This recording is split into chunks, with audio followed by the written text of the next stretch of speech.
Miss, itu saya mau curhat minta solusi kayak gitu loh, Miss. Oke, curhat minta solusi tentang apa?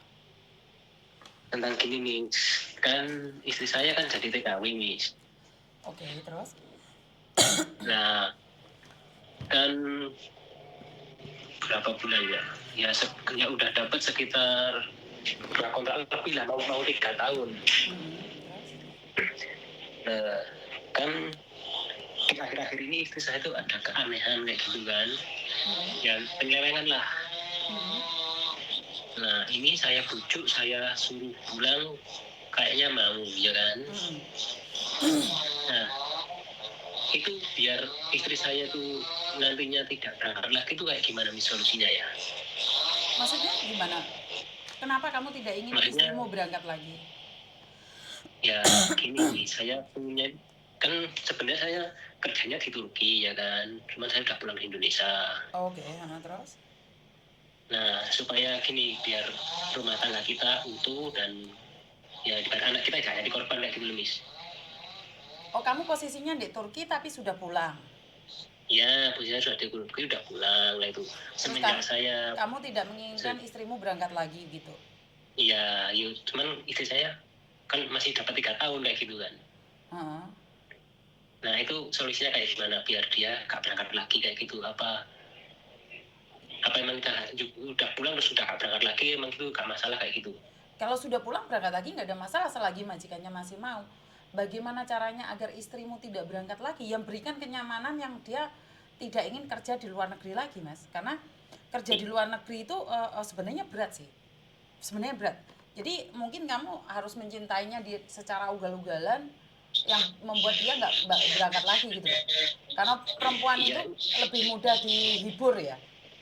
Sebenarnya perempuan itu nggak ingin perantau kalau suaminya bisa membuat dia bahagia sih. Saya lebih memilih seperti itu. Ya paham, dari situ paham. Misalkan gini, Guys. Misalkan nanti dia nekat berangkat terus dokumen gak saya kasih itu apa bisa kayak gitu? Maksud saya gitu yang kita mau tanyakan kayak gitu loh. Ya kalau dia nggak ada dokumen ya secara tidak langsung ya dia nggak bisa berangkat ke luar negeri, itu aja. Nah, makanya kan saya sebagai suami kan punya hak. Misalkan nanti dia saya bujuk pulang, nah dokumen saya kasihkan lagi kayak gitu loh. Tapi kan itu cara egois, Mas. Maksud saya adalah saat menyembunyikan dokumentasi itu adalah cara egois ya. Tetapi menurutku ya membujuk dia, karena perempuan kalau marah-marah, maki-maki pingin keluar negeri itu karena dia sendiri itu tidak bahagia gitu loh. Ya bagaimana caranya Saman bisa membahagiakan dia? Saya rasa dia nggak akan berangkat deh. Ya paham dari situ. Maksudnya kalau udah cara kayak gitu udah nggak bisa lah. Seandainya misalkan dokumen gak saya kasihkan itu bisa apa enggak? Yang saya tanyakan Yang gitu. pastinya tidak bisa berangkat tanpa dokumen. Nah makanya kan gini ya saya terus terang kan sekarang maksudnya udah cukup ya kan, kita mau bangun rumah ya kan. Nah buat apa kita punya kalau rumah tangga kita hancur? Maksudnya kan Betul, gitu betul, setuju nah dengan itu. cuman dia di sana itu ada yang mempengaruhi kayak gitu biar saya nggak berangkat ke sana, maksudnya kayak gitu. Oke, siap. Jadi selama ini kayak gini nih, akhir-akhir ini ya kalau masalah uang sih kayak gak masalah, itu dia kan dia yang cari uang ya kan. Cuman uang sudah gak dikasihkan anaknya kayak gitu kan. Terus uang ditanya nggak punya, itu maksud saya kan gitu loh. Yang jadi kendala kayak gitu saya. Terus iya kan ngapain ke luar negeri kalau nggak ada uang? Nah ya gak tahu, cuman akhir-akhir ini yang di kontrak pertama itu uang dikumpulin buat beli tanah, beli apartemen. Sekarang sejak ada ini, nah uang udah gak dikirim ke anaknya, dia tak tanya gak punya tabungan lah kayak gitu loh. Nah dia saya bujuk ini mau pulang ke Indonesia ya kan. Nah biar dia gak kembali. Berarti kan benar loh yang saya katakan bahwa ngapain ke luar negeri kalau nggak ada uangnya gitu loh. Kan mendingan kumpul sama suami sama anak. Nah maksudnya kayak gitu, cuman yang saya mau tanyakan ke Miss Yuni ya gitu, kalau seandainya dia pulang terus dia nekat balik lagi lah, supaya gak balik lagi dokumen gak saya kasihkan, itu bisa apa enggak kayak gitu loh yang saya tanyakan. Tetap nggak bisa dong, tanpa dokumentasi orang nggak bisa keluar negeri, itu aja. Nah kayak gitu, maksudnya kan dokumen yang saya ambil kan kayak paspornya saya ambil ya kan. Nah terus dokumen-dokumen yang dia bawa itu saya ambil, kan dia pulangnya ke rumah saya, nanti saya ambil saya kasihkan, nah itu bisa apa enggak kayak gitu loh.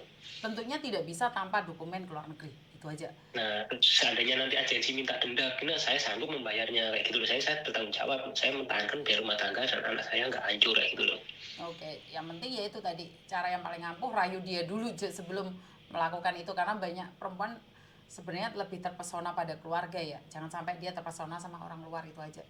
Nah, saya paham kalau saya itu. Cuman kalau cara itu nggak bisa, nah saya ingin saya tanyakan ya, dokumen saya ambil, biar dia nggak berangkat lagi. Iya, Bisa, Miss ya? bisa, bisa. Nah, makasih Miss ya saran Yo, solusinya siap. sarannya. Terima kasih. Yo, Ya, bye-bye. sini. Teman-teman, seorang suami mencoba mempertahankan rumah tangganya karena berharap istri ada di sampingnya dan mencintainya apa adanya, dan itu terpulang pada kalian. Karena apa sih yang kita cari saat di luar negeri? Yaitu ingin membahagiakan keluarga.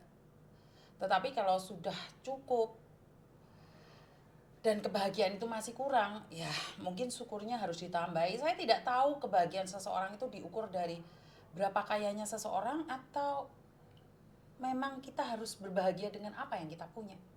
Jadi kembali lagi pada kalian, saya tidak berani memprediksi kebahagiaan seseorang. Kadang-kadang Miss Yuni cuma punya satu kata, "Kowe durung sugih, Nduk. Makanya kamu semangat kerja." Tetapi batasan-batasan sugih itu seperti apa? Hanya kalian yang tahu. Karena bagi orang yang serba kekurangan, sugih itu cukup makan aja udah sugih.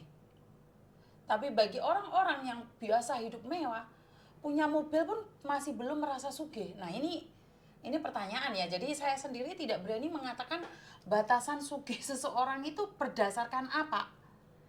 Benar gak sih? Karena sugih menurut saya adalah merasa cukup dengan apa yang kita punya.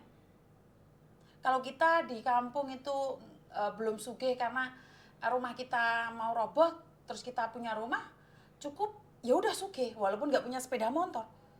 Tetapi bagi orang yang rumahnya sudah bagus, sudah punya sepeda motor, ukuran sugih adalah mobil. Nah, kalau sudah punya mobil itu dia baru merasa sugih. Jadi ukuran sugih seseorang itu beda-beda ya. Saya bisa bilang seperti itu. Jadi standar orang sugih, standar orang kaya itu saya nggak bisa ngepal, saya nggak bisa mengatakan seperti apa dan bagaimana. Jadi bukan orang yang di kampung sugih adalah cukup makan, cukup buat besok, itu sudah sugih. Ada orang yang sudah punya rumah, punya mobil, tapi nggak sugih, mereka nggak merasa sugih. Ya, ya kompleks jadinya ya. Jadi ukuran sugih itu, ukuran cukup itu tergantung dari kalian semua menilai ya. Karena bagi saya pribadi, saya sudah cukup sugih walaupun saya tidak memiliki rumah yang mewah, saya tidak memiliki mobil yang mewah, tapi saya merasa cukup. Saya sudah sugih karena apa? Saya bahagia dengan apa yang saya punya. Walaupun kan punya mobil, punya segalanya, tapi kalau kamu tidak merasa cukup, kamu tidak akan pernah merasa sugih. Karena kaya itu dari hati. Jadi bukan kata-kata, kaya itu dari rasa syukur. Sampai di sini paham ya teman-teman ya? Mungkin itu aja dari saya, kurang lebihnya saya minta maaf, dan wassalamualaikum warahmatullahi wabarakatuh. Berkat Tuhan mengalir atas hidup kita semua. Semoga semua makhluk hidup bahagia, baik yang nampak maupun yang tidak nampak. Terima kasih dan bye-bye.